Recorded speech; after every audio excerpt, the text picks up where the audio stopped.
Kamakshipalya police ಠಾಣೆಯಲ್ಲಿ ನಿನ್ನೆ ದಿನ ಒಂದು ಪ್ರಕರಣ ದಾಖಲಾಗಿದ್ದು, ಪ್ರಕರಣದ ವಿವರ ಏನಂತ ಹೇಳಿದ್ರೆ, ಒಂದು ಕೊಲೆ ಕೇಸಿನಲ್ಲಿ ಏನು ನಮ್ಮ ವಿಟ್ನೆಸ್ ಇರ್ತಾರೆ, ಆ ವಿಟ್ನೆಸ್ಗೆ ಸ್ವಲ್ಪ ಇನ್ಫ್ಲುಯೆನ್ಸ್ ಮಾಡಿ ಬೆದರಿಕೆ ಇಡುವಂಥ ಒಂದು ಪ್ರಯತ್ನ ನಡೆದಿದೆ ಅಂತೇಳಿ ಈ ಕೇಸಿನ ವಿಟ್ನೆಸ್ ಏನಿದ್ರೆ ಅವರು ಕೋರ್ಟ್ನಲ್ಲಿ ಹೇಳಿದ ಮೇರೆಗೆ ಕಾಮಾಕ್ಷಿಪಾಳ್ಯ ಪೊಲೀಸ್ ಠಾಣೆಯಲ್ಲಿ ನಾವು ಒಂದು ಪ್ರಕರಣ ದಾಖಲು ಮಾಡ್ಕೊಳ್ತೀವಿ. ಪ್ರಕರಣ ದಾಖಲು ಮಾಡಿಕೊಂಡು ತನಿಖೆ ಶುರು ಮಾಡಿದಾಗ ನಮಗೆ ಈ ಒಂದು ಏನು ವಿಟ್ನೆಸ್ನ ಇನ್ಫ್ಲುಯೆನ್ಸ್ ಮಾಡೋದು ಮತ್ತು ಬೆದರಿಸುವಂಥ ಪ್ರಯತ್ನ ಮಾಡಿರೋ ಆರೋಪಿಗಳು ಯಾರು ಅಂತ ಪತ್ತೆ ಮಾಡಿ ಅವರಲ್ಲಿ 3 ಜನ ಈಗಾಗಲೇ ದಸ್ತಗಿರಿ ಮಾಡಿ ಪೊಲೀಸ್ ಕಸ್ಟಡಿಗೆ ತಗೊಂಡಿದ್ದೇವೆ.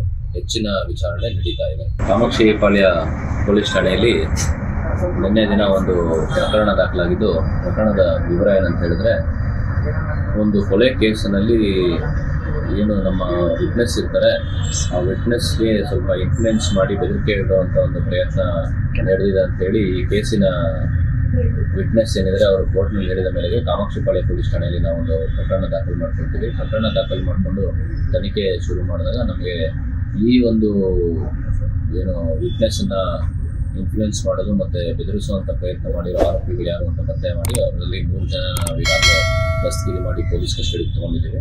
ಹೆಚ್ಚಿನ ವಿಚಾರಣೆ ನಡೀತಾ ಇದೆ. ಲೇಟೆಸ್ಟ್ ಹಾಗೂ ಇಂಟ್ರೆಸ್ಟಿಂಗ್ ಸುದ್ದಿಗಳಿಗಾಗಿ ಬಾಸ್ ಟಿವಿ ಕನ್ನಡ ಚಾನೆಲ್ನ ಸಬ್ಸ್ಕ್ರೈಬ್ ಮಾಡಿ, ಹಾಗೆಯೇ ಬೆಲ್ ಐಕಾನ್ ಪ್ರೆಸ್ ಮಾಡಿ. ಇದರ ಜೊತೆಗೆ ಫೇಸ್ಬುಕ್, ಇನ್ಸ್ಟಾಗ್ರಾಮ್, ಎಕ್ಸ್ ನಲ್ಲೂ ಮಿಸ್ ಮಾಡದೆ ಫಾಲೋ ಮಾಡಿ.